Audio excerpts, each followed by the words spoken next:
નામ ધાંધલિયા કૌશલ છે.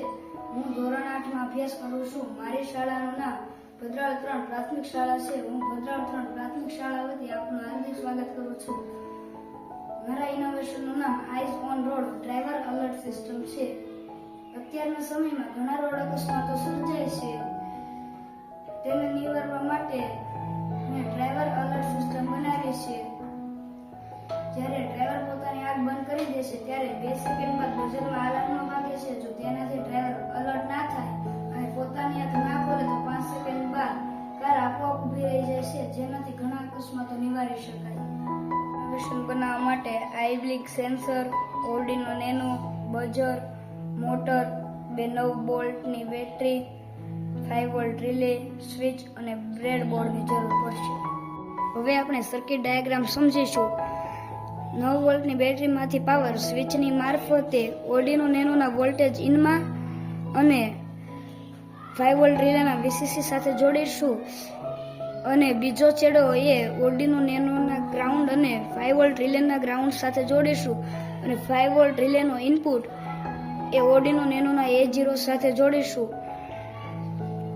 હવે આપણે ઓર્ડિનો નેનોને બઝર અને આઈબ્લિક સેન્સર સાથે જોડીશું.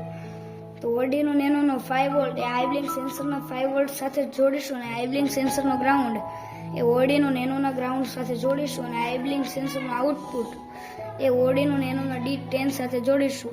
ઓર્ડિનો નેનોનો D13 એ બઝર સાથે જોડીશું અને બઝરનો ગ્રાઉન્ડ એ ઓર્ડિનો નેનોના ગ્રાઉન્ડ સાથે જોડીશું. હવે બીજી 9 વોલ્ટની બેટરી લઈ એ 5 વોલ્ટ રિલેના કોમ સાથે જોડીશું અને બીજો છેડો એ મોટર સાથે જોડીશું અને મોટરનો ગ્રાઉન્ડ એ 5 વોલ્ટ રિલેના NC સાથે જોડીશું. ડ્રાઈવરને વધુ પડતા થાકના કારણે ઊંઘ આવે છે અને ઘણા રોડ અકસ્માતો સર્જાય છે. તેને નિવારવા માટે અમે ડ્રાઈવર અલર્ટ સિસ્ટમ બનાવી છે.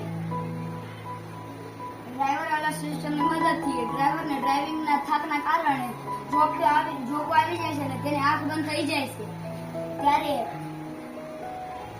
ત્યારે 3 સેકન્ડ બાદ અલાર્મ વાગે છે અને તેનાથી ડ્રાઈવર અલર્ટ ના થાય તો 5 સેકન્ડ બાદ કાર આપોઆપ ઊભી રહી જાય છે.